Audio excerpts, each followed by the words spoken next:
ang isang emosyonal na sitwasyon kung saan sinasabing nakakaawa umano si Daniel Padilla matapos ang isang pangyayaring sa bersyong ito ng kwento ay inilarawang tila napahiya siya sa harap ng publiko dahil kay Catherine Bernardo. Isang tagpong ayon sa naratibo ay nagdulot ng matinding reaksyon mula sa mga tagahanga at netizens na matagal nang sumusubaybay sa kanilang kwento. At habang dahan-daw ang inilalahad ng news anchor ang detalye ng kathang-isip na pangyayari ay ipininta ang larawan ng isang lalaking tahimik na nakikinig at tila tinatanggap ang mga salitang ibinabato sa kanya, isang lalaking inilalarawang puno ng pagsisisi at pagninilay habang hinaharap ang bigat ng nakaraan, habang si Catherine naman ay inilalarawang matapang na ipinapahayag ang kanyang saloobin. Isang babaeng piniling magsalita hindi upang manakit kundi upang ilabas ang matagal ng kinimkim na damdamin sa loob ng kanyang puso, at ayon sa kathang-isip na ulat ay sinasabing naganap ang emosyonal na tagpong ito sa isang pampublikong pagkakataon kung saan ang mga salitang binitiwan ay inilalarawang puno ng bigat at katotohanan mula sa kanyang perspektibo.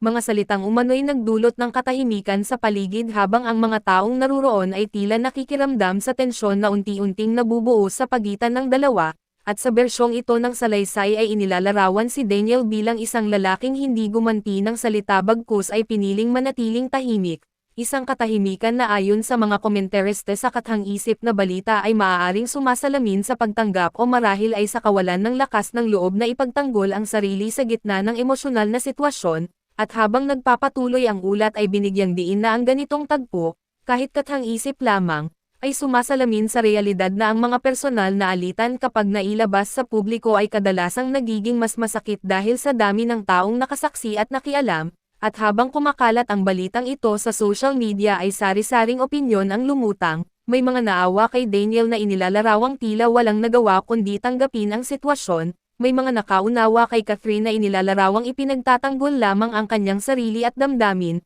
at mayroon ding nagpahayag na ang ganitong mga tagpo ay paalala na ang katanyagan ay may kaakibat na hirap lalo na kapag ang mga personal na isyu ay nagiging usapin ng publiko, at habang papalapit sa huling bahagi ng kathang-isip na ulat ay inilalarawan si Daniel bilang tahimik na lumalayo sa eksena habang si Catherine naman ay nananatiling matatag sa kanyang kinatatayuan. At sa pagtatapos ng kathang-isip na balitang ito ay iniwan ang manunood sa isang mapagnilay na mensahe na ang bawat kwento ay may iba't ibang panig at nasa likod ng bawat matitinding salita ay may mga damdaming hindi agad nauunawaan ng iba, at nasa bersyong ito ng naratibo, ang awa at galit ay parehong nagmumula sa sugat ng nakaraan, habang ang tunay na hamon para sa dalawang taong minsang nagmahalan ay kung paano sila magpapatuloy dala ang mga aral ng kanilang pinagdaanan kahit pa ang kanilang mga landas ay tuluyan ng nagkahiwalay.